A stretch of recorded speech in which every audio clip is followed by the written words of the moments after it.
Ingressou na carreira militar para poder. Prestou concurso para a Escola de Saúde do Exército, o único candidato aprovado de Belém. Chegou ao Rio de Janeiro em fevereiro de 1958, cursou desde a data até dezembro de 59 a Escola de Saúde do Exército, saindo graduado, terceiro sargento auxiliar de anestesia, primeiro lugar de sua turma. Em fevereiro de 60, fez exame vestibular para a Faculdade Fluminense de Medicina e Escola de Medicina e Cirurgia do Rio de Janeiro. Concorreram a vaga 755 candidatos, passaram apenas 5 e ele obteve novamente o primeiro lugar. Em fevereiro de 62, prestou exame vestibular para a Faculdade de Filosofia, Ciências e Letras da UERJ, para o curso de Física e Matemática, aprovado em primeiro lugar.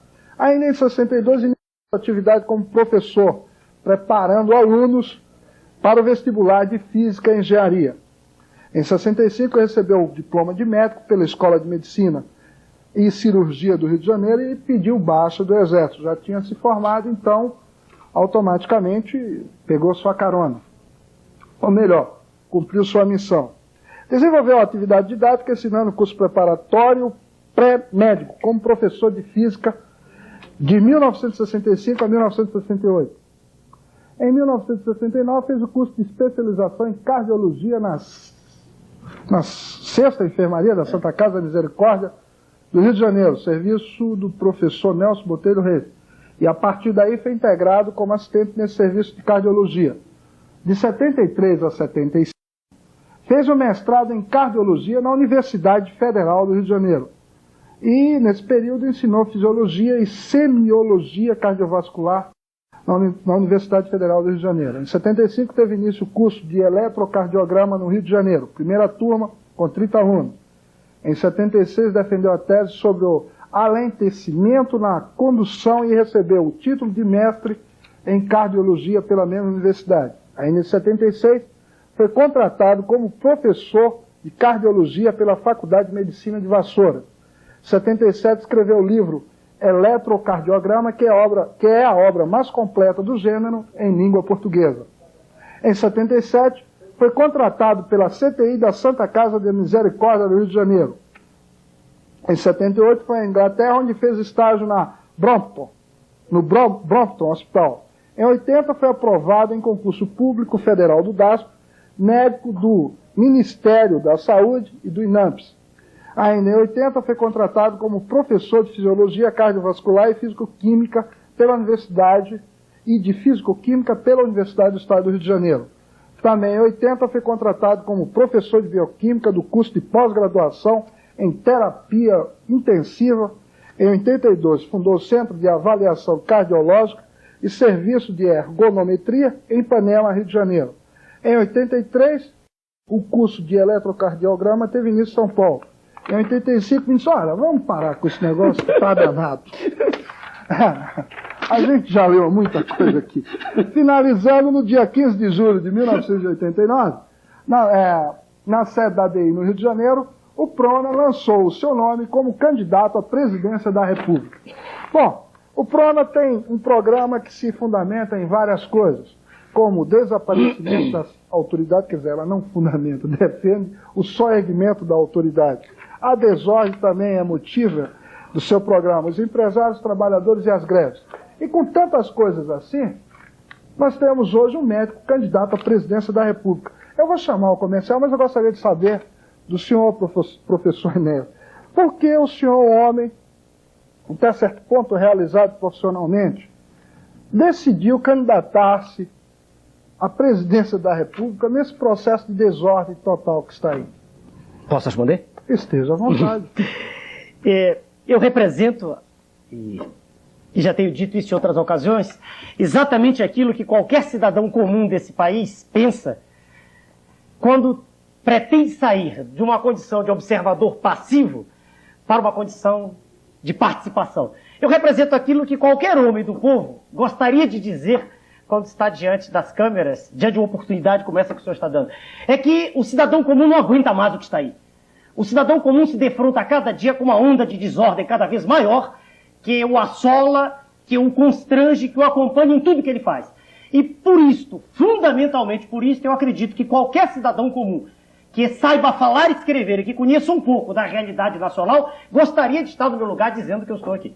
Essa é a razão precisa. A primeira razão. Quer dizer, um cidadão que não é mais o que está aí. Agora, o resto, eu preciso de tempo, se o senhor permitir, a gente desenvolve. É essa preocupação nossa e, obviamente, a sua também, telespectador. Ele tem um bom discurso, né, pelo que ele começou, mas vamos ver como é que ele coloca tudo isso em prática. Vamos aos comerciais e voltamos daqui a pouco.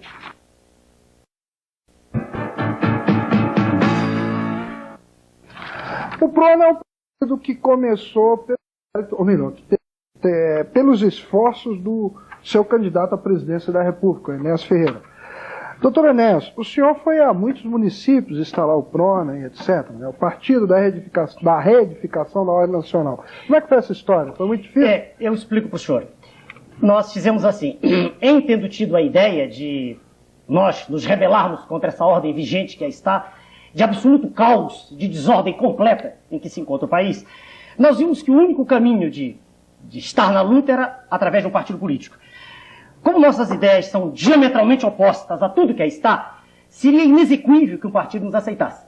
Era impossível, infactível.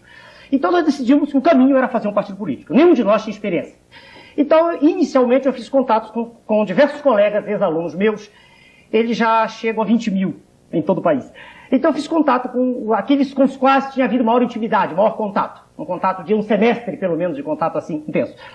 E aí, fiz contato no início por telefone, com colegas do Acre ao Rio Grande do Sul. E, em tendo sido feito o contato, numa determinada região, numa capital, por exemplo, em Natal, o colega, no caso específico, uma colega de Natal, não eu, ela ia aos municípios. Né? Eu não fui a municípios. A colega ia aos municípios e levava a nossa mensagem, que é fundamentalmente, como o senhor leu, de combate à desordem. Para nós, o ponto crucial, o ponto mais importante, o ponto que é responsável por tudo é desordem. Bom, aí vamos começar pela questão da desordem. Exatamente. O senhor se fundamenta na desordem para construir o PRONA, reedificar a ordem nacional. Exatamente. De que forma? Bom, vamos, para poder dizer de que forma, não é uma abordagem de um ponto de vista só, uma série de exemplos o senhor imagina. A atuação multifatorial redundará na ordem. Eu lhe mostro rápido. Vamos dar um exemplo. Não vamos fabricar nada novo. Vamos olhar para uma escola qualquer, de curso primário, quer dizer, o primeiro grau hoje, o segundo grau, a universidade. Se o senhor olhar para qualquer escola, vamos nos esquecer das exceções mínimas e honrosas que há. Vamos falar do geral. Se o senhor olhar para qualquer escola, nenhum currículo é cumprido. Então, eu lhe dou um exemplo. Na medida em que um diretor de escola seja instado a cobrar dos seus professores, do seu corpo docente, aquele programa, estará instaurada a ordem naquela escola. O cumprimento do programa exigirá, o cumprimento a partir do diretor exigirá que os docentes obedeçam. E os docentes cobrarão dos alunos. E se criará todo um processo em que, naquela escola, a ordem será restaurada. Dei um exemplo. O senhor vai ao hospital, por exemplo. O senhor não, que é um homem, graças a Deus, bem situado na pirâmide social. Imagine um homem comum, um homem do povo. Eu sou médico, falo de cátedra. O indivíduo vai ao hospital. Ele é mal atendido. Aí o cidadão comum do povo, qualquer pessoa, vai reclamar ao diretor do hospital. Aí o diretor diz que não pode fazer nada porque o problema não é dele, é do secretário de saúde. Aí o secretário de saúde diz que não pode fazer nada porque o problema é de sua excelência um pouco acima dele. E nós vivemos, veja que estão imbricados os dois conceitos. Desaparecimento de autoridade, no binômio autoridade e responsabilidade, e desaparecimento da ordem. As duas coisas estão juntas. Não existe responsabilidade sem autoridade a ela legalmente conferida. A gente vive no país, em todos os escalões de atividade, com absoluta e completa falta de autoridade, e por isso, desordem ela associada. Então, eu dei alguns exemplos, dei da escola, dei do hospital. Pegue uma empresa. Em vez de estar alinhando exemplos, deixe-me dizer, nós não temos nada milagroso para apresentar. Nós queremos que currículos, que programas sejam obedecidos, que a eles haja obediência. A nossa proposta é que cada coisa seja feita como deve ser feita. Deixa eu exemplificar mais ainda. A linguagem. Fala-se mal no país. Escreve-se pior. O senhor abre, eu não tenho nenhum exemplo, o senhor abre um periódico qualquer que seja, um jornal qualquer. Em um caderno, às vezes em uma página, o senhor encontra erros imperdoáveis. Cincas, erros, crassos. E ninguém diz nada. Então, às vezes a gente vira para a pessoa e diz, esse é o erro de revisão. Só que quando o senhor vai entrando em Brasília, o senhor errou a placa, está errado. A placa está errada. Onde devia haver uma maiúscula ou uma minúscula? Um exemplo. Horas. A abreviatura de horas é H minúsculo. Em todos os lugares tem HS. Aí o senhor pergunta assim, mas que importância tem isso num contexto de fome? Claro que tem importância. Porque no desrespeito a essa coisa minúscula, que é uma abreviatura, que se vê uma imagem pequenina do global. Se o senhor perguntar como corrigir, é infundindo nas veias de toda a população, e mais do que isso, na autoridade constituída, a importância de ser cumprido aquilo que está escrito. Na medida que não se cumpre o que está escrito, nada é cumprido. Então, aqui no seu programa, o sujeito não faria o que tem que fazer. O sujeito está varrendo a rua de que não tem importância. E o conjunto inteiro é esse caos de que todo mundo está participando e não se vê uma pessoa com vontade, nenhum candidato a presidente da República levantar e dizer: eu vou reinstalar a autoridade. Tem medo de dizer isso, porque a tônica que se criou no país é a tônica que tudo deve ser debatido. Eu não entendo. Daqui a pouco nós vamos chamar os cães da rua, vamos chamar para debater o que é que se faz com o local onde o cão deve fazer alguma coisa. Eu não entendo mais isso. O debate deve existir com pessoas capacitadas para tomar decisões. Se o senhor perguntar o que é que deve ser feito do ponto de vista, por exemplo, da escola do primeiro grau, está totalmente errado o modelo que foi adotado. Falta alguém com coragem para dizer isso.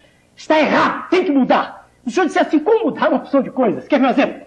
Antigamente, uma criança, nos bons tempos, fazia um curso primário e havia uma quebra. Após os primeiros 4, 5 anos, a criança era obrigada a fazer um exame de admissão. Verificava-se, aferia-se naquele instante qual o nível mínimo de informação que ela tinha adquirido. E aí já havia uma seleção prévia. Não, hoje não é mais assim. Hoje, na verdade, nem aula mais existe. A criança, no início da vida dela, já debate não sei o quê. Há pouco tempo minha filha debatendo a Revolução Francesa. Não sabia que era Voltaire, Jean-Jacques Rousseau, não sabia nada, estava debatendo já. Ela tem que estudar, tem que ter alguém que ensine. Se os professores estão mal formados, claro, é tudo culpa de um processo global onde ninguém se interessa por coisa, ninguém quer assumir, ter a responsabilidade de fazer. Essa é a tônica, perdoe. A mensagem é essa. Quando eu digo ao senhor, reedificar ordem em todos os escalões, em tudo que se faz. É na enfermeira, é na atendente social, é no psicólogo, em tudo. O país padece de uma crise global de ordem. E todo mundo tem que falar nisso, porque diz assim, não, só estamos ressuscitando a ditadura. Isso é uma bobagem. Os problemas do país não vêm da ditadura, vêm de muito antes. E o senhor sabe tanto quanto eu tenho comentado muito antes. O problema, o senhor me perdoe, é a ignorância específica. Nós vivemos mergulhados no oceano de inópia, cultural. Inópia quer dizer miséria, para a pessoa que me ouve, que talvez não tenha preparo nem todos. Nós vivemos num lodaçal de ignorância global e específica. Essa é a realidade objetiva. E falta alguém com coragem para dizer isso. A troco de votos, de procurar votos, ninguém tem coragem de dizer. É preciso pulso, é preciso rédeas na mão para corrigir o país. Essa é a nossa mensagem. Se o senhor me perguntar se eu sei todos os assuntos, claro que não. Eu não disse isso em nenhuma entrevista, nem digo ao senhor, não. Eu sou um cidadão qualquer que sabe falar e escrever corretamente sua língua, que é, aliás, atributo muito pouco encontrado na maioria dos cidadãos com diplomas atualmente, e sou uma pessoa com vontade de acertar, que tem capacidade de transmitir entusiasmo a quem ouve. Essa é a minha mensagem. Bom, deixa ver se a gente tem tempo de continuar a entrevista. Desculpe. O senhor fala dos empresários na sua plataforma. O que o senhor tem a ver com os empresários? O que o senhor acha? Inclusive, nós temos uma classe empresarial muito boa, muito competente, cartorial em alguns sentidos, clientelistas em outros. Mas como é que o senhor vê isso? Eu gostaria que o senhor fosse menos prolixo, mais sucinto. Eu vou de pegar, eu sou disciplinado. Se o senhor marcar o tempo, é melhor. 2 minutos, 3, tá bom? 30 segundos é o suficiente. 30 segundos e a mensagem sucinta a quem eu tenho direito da televisão. Esteja à vontade. Veja o senhor. Os empresários não são os culpados diretos pelo que está ocorrendo. Claro que é uma questão de economia política banal que eu comecei a estudar há pouco tempo. Simples. Alguém diz, economia política é muito difícil. É difícil para quem não tem formação matemática. Mas para quem como eu ficou 4, não fiquei 4. 12 vezes não pude concluir. Para quem passou 6 anos estudando ciência exata, economia não tem nada de complexo. Desculpem os senhores economistas, nada. Né? Mas bem, então, respondendo aos seus empresários. Quando existe um déficit público, infelizmente, para a população que trabalha, os beneficiados são os empresários. Porque eles aplicam os papéis do governo e não perdem nada. Então, nesse sentido, há um prejuízo grande para a sociedade no que concerne essa dívida pública a Estado. Mas se nós imaginarmos um governo que atue com seriedade, né? Um governo que tome as rédeas do país, de fato, sem compromisso com nenhuma classe, se nós pensarmos assim, eu não vejo nenhuma culpa nos empresários. Porque aí, veja o senhor, o capital e trabalho, hoje a gente sabe, tem que estar intimamente ligados. Não tem mais sentido, a nosso ver, em tempos atuais, o discurso socialista. Aí está a União Soviética, que, fruto de um sonho de todos nós, daqueles que na minha época estudaram o marxismo e acreditavam num mundo onde não há patrões e empregados, acreditavam num mundo onde tudo o que de bom do ser humano existe viesse à tona. Nós sabemos hoje que, infelizmente, isso não deu certo. A União Soviética hoje usa medidas do mundo capitalista. E a China eu posso dizer, porque isso foi, a meu ver, o fim do processo, teve um desfecho terrível. Pois é, então eu não sou contra a iniciativa privada. Os empresários, a meu ver, são também vítimas desse processo. E, a meu ver, eles devem ser chamados, isso sim, numa nova política voltada para o cidadão que está sofrendo, né, essa situação de absoluta miséria, passando fome, o homem comum do povo, e os empresários terão que, isso sim, compreender que é hora de um sacrifício ser deles, porque da classe trabalhadora já foi há muito tempo. Bom, os trabalhadores e as greves, o senhor também defende isso. Eu gostaria que o senhor fosse mais sucinto, Mas o senhor está muito prolixo. Eu estou olhando. Sobre greves. A greve é um remédio amargo. É direito respaldado pela Constituição, mas é remédio amargo. A nosso ver, greves como essas, a que todos vimos assistindo. Greve de 2, de 3 meses, paralisando atividades fundamentais, como de educação, de saúde, não tem nenhum sentido, a não ser político. Nesse sentido, nós somos radicalmente contra a greve. Nós entendemos que, dado o caos em que o país se encontra, não havia outro remédio. Mas é preciso que se saiba que elas levam a uma deterioração progressiva da atividade produtiva no país.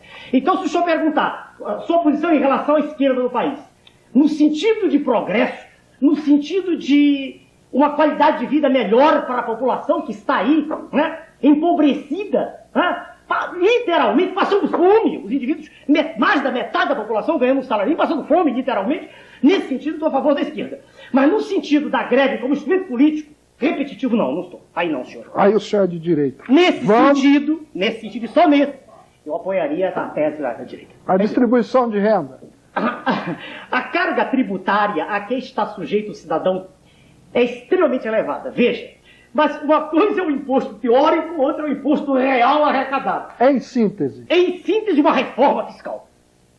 Arrecadar-se-ão mais impostos do ponto de vista global. E o cidadão pagará menos que todos estarão pagando. É a reforma tributária, para a qual serão convocadas as grandes inteligências, as pessoas preparadas no assunto, independente do partido ao qual pertence. Aí o senhor diz assim, vamos arrecadar mais impostos, e tem na sua plataforma o problema da chaga social. Como é que é isso? O que me fez me lançar nisso, independente da insatisfação geral, né, com a situação do país, e pelo fato de não ver em um dos candidatos personalidade que permita levar isso à frente, foi por isso, o que nos fez chegar a esse ponto, mais do que qualquer outra coisa, foi a existência disso, a que o senhor chamou, expressão com que eu concordo, a chaga social.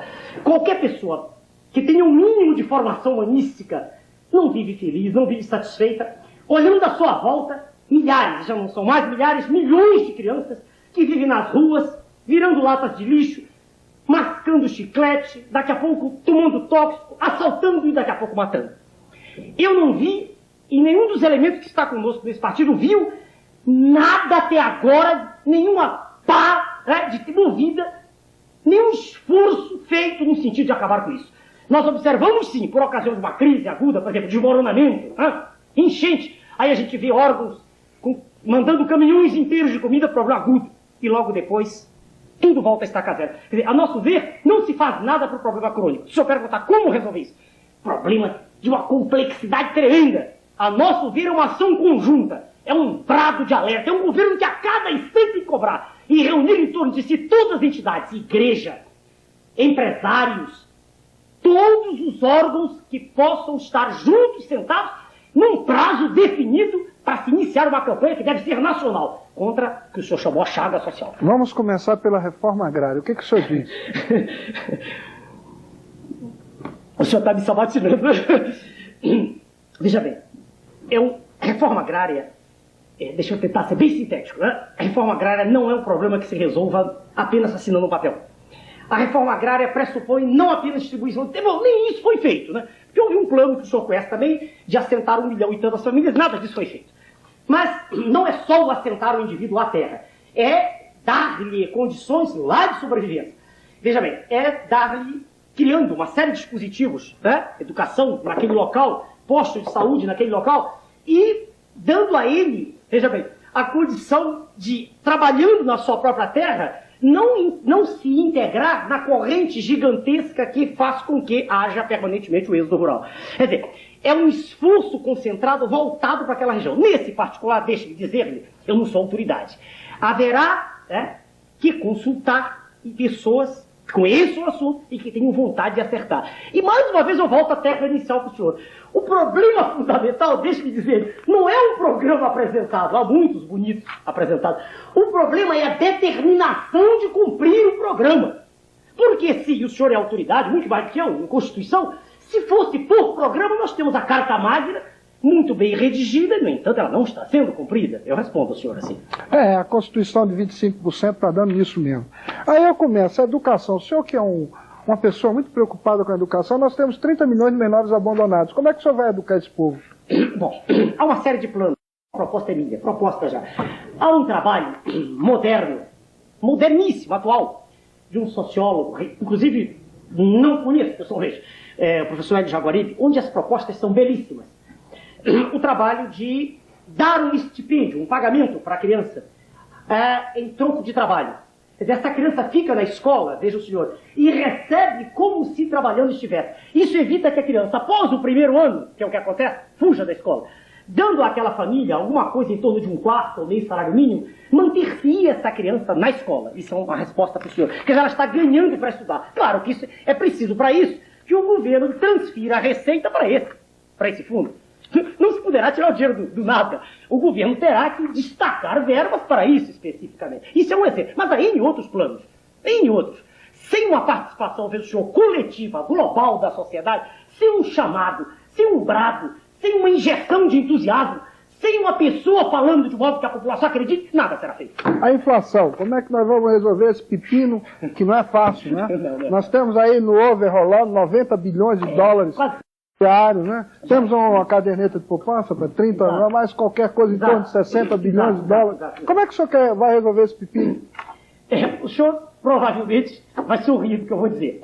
Mas eu sou um entusiasta de uma tentativa que foi feita aqui e que infelizmente não deu certo, e a meu ver não deu certo por falta de custo. Eu sou entusiasta do Plano Cruzado. Eu estudei aquele assunto na época, e eu acredito que numa economia em frangalhos como a nossa, em que, se alguém quiser dizer que as leis de mercado vão resolver, vamos esperar um século. Tá? Em que o que se vende numa porta de uma loja é diferente para o mesmo produto, aquele preço é diferente do que se vende na porta de outra loja. Então, a meu ver, é preciso um tranco na economia. Um tranco na economia. Mas em que modo? Sendo dado o tranco da economia, exemplo daquela primeira tentativa única, a meu ver, né, fundamental, em que há um estímulo ao investimento e um desestímulo à aplicação, eu creio, e o senhor me permita crer, eu creio que nesse instante nós teremos um sinal verde para a queda da inflação. Eu acredito que, sendo paralisada toda essa atividade especulativa, tudo é impossível, porque até aluguel é especular também, mas pelo menos a grande sangria está vendo aí. Isso sendo paralisado, a meu ver, nós teremos um estímulo gigantesco para a produção. O senhor disse assim, mas aí, né, o empresário ganha menos no seu produto, ele ganha menos por algum tempo. Mas como a demanda aumenta, como a classe trabalhadora passa a ter mais dinheiro nas mãos e pode consumir, né, a curva se desloca para a direita e daqui a pouco, nós teremos os lucros praticamente no mesmo patamar, os lucros globais. Lucros globais. Globais, cai no momento. Mas a médio prazo ele volta. Bom, nós vamos nos nossos comerciais, voltamos daqui a pouco para falarmos ainda sobre funcionários públicos, dívida externa e interna, questão ecológica e a situação dos jovens. Vamos aos comerciais? O discurso até agora está, o que a gente chama na televisão, redondinho. Eu gostaria de saber sua impressão. Vamos aos comerciais, voltamos daqui a pouco. Vamos com o nosso bloco à tribuna, entrevistando hoje o candidato à presidência da República pelo Partido de Reedificação da Ordem Nacional, Enéas Ferreira. Doutor Enéas, o senhor é médico e está metido nesse negócio de política. Como é que fica a questão dos funcionários? Nós temos hoje aí uma máquina elefantar e altamente ociosa e onerosa. Porque só os contribuintes é que entendem disso, porque está todo mês pagando para não ser atendido absolutamente nada. O que o senhor diz disso? Tudo que o senhor disse é verdade. Mas eu queria fazer só uma observação. Eu disse no início do programa, você não disse, deveria ter dito, que eu vejo assim a coisa. Ninguém, nem uma pessoa, nem uma classe, é responsável pelo que está ocorrendo. Ninguém. O senhor encontra um sistema desagregado. Um sistema, como se diz em ciência, onde a entropia está aumentando. Entropia é uma medida em ciência da desordem. A entropia está aumentando. Quando o senhor olhar para os funcionários públicos como um todo, o senhor vai ver, e o telespectador vai ver, que a maioria dos funcionários públicos é constituída de indivíduos que não são bem pagos. O funcionário público, o Barnabé clássico, não é um indivíduo privilegiado de modo algum. Privilegiados, sim. São aqueles indivíduos contratados sem concurso, são aqueles indivíduos que estão em cargos de chefia, são aqueles que estão em cargos de confiança. Na grande maioria das vezes, são pessoas que eles estão por favores políticos.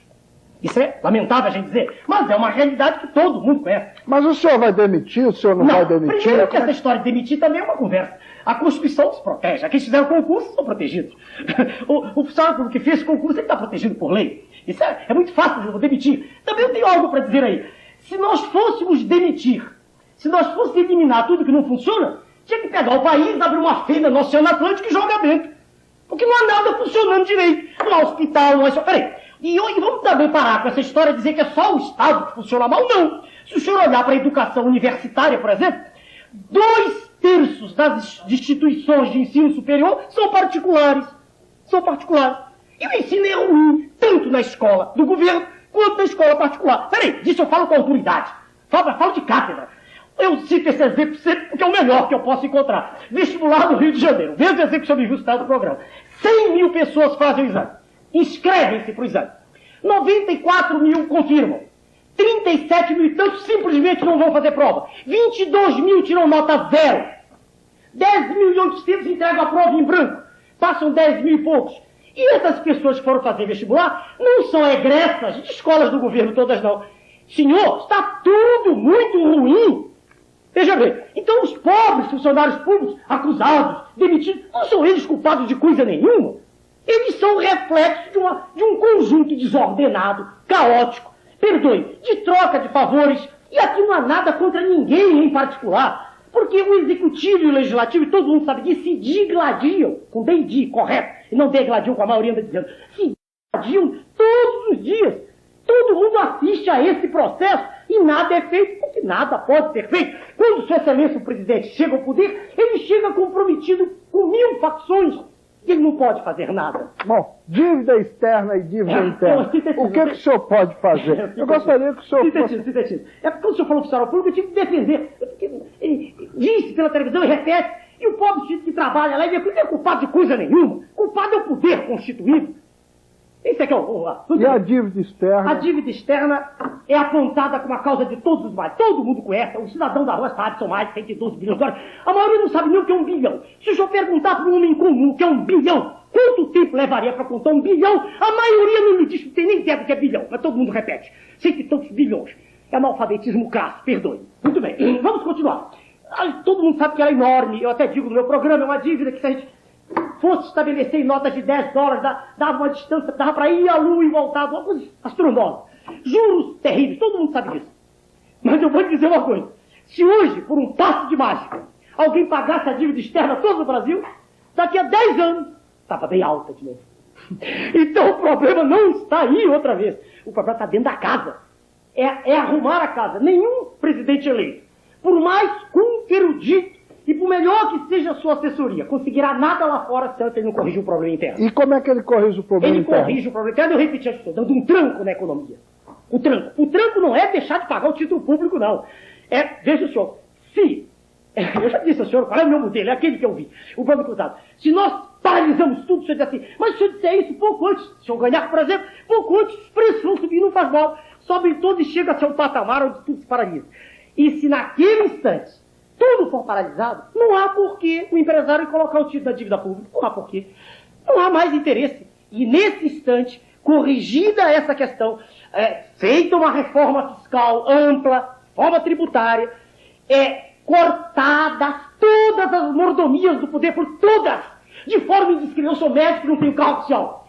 Engenheiro e sou educador. Por que, perdoe? Os senhores do executivo têm que ter carro oficial. Eu não vejo esse exemplo em países da Europa avançados. Não vejo. Vejo só nos pontos mais altos. Se o senhor tirar tudo que existe, o senhor melhora muito a economia do nosso... Essa é a mensagem. A questão ecológica, o que o senhor diz de ecologia? Está tão discutido, entende? O ponto de... O senhor tem 30 segundos para falar sobre isso. 30 segundos? Me dê pelo menos alguns segundos para me orientar. Vamos procurar as pessoas que entendem. Para a Amazônia existe um projeto da Comissão Nacional de Desenvolvimento e Defesa da Amazônia. O que está ali escrito naquele trabalho é excelente, era o que eu seguiria. Pronto, lá, do geógrafo, do Valverde e outros. Em 30 segundos. Para o Pantanal há trabalhos, para a poluição dos rios, vamos para a ecologia, não somos deputados, são as pessoas que entendem do assunto. Aliás, minha proposta é essa, que para cada cargo deve ser chamada a pessoa que entende, a pessoa preparada. Independente de qualquer partido político. Isso, a meu ver, está na hora de mudar. Está na hora de se haver uma mensagem de preparo, de competência, isso sim. E o jovem que fica nesse mundo todo? Volta para frente, mas não vai em cana. Como é que o jovem hoje olha para frente e não vê nada. Ele vê um horizonte cor de chumbo. Ele não vê perspectivas, por quê? Se ele estudar, ele com o diploma na mão, ele vai ganhar. Como médico, 700, 800 cruzados. É o salário dele. Depende, em alguns estados, ele vai ganhar muito menos. O jovem só pode vir futuro se ele acreditar num comando firme para a nação dele. É assim que eu vejo. É a mensagem. Bom, eu gostaria de saber do senhor o seguinte. O senhor tem conversado com alguns parlamentares a respeito... Porque o senhor agora está com 30 segundos, né? É um tempo exíguo. E alguns parlamentares já procuraram o PRONA? Como é que está? Não, ninguém me procurou. Deixa eu dizer o senhor exatamente o que eu estive no Congresso. E o senhor espera a adesão de alguém? Deixa eu terminar, senhor. Eu falei com 2 deputados e lhes mostrei exatamente o que eu pensava. Apenas me disseram que estava sem partido. E eles estavam comprometidos. Eu respeito. Só com esses 2 falei. E mais um por telefone. É uma senhora também. Se, veja o senhor, algum parlamentar, deputado, senador, aceitar essa mensagem, que aí está impressa, né?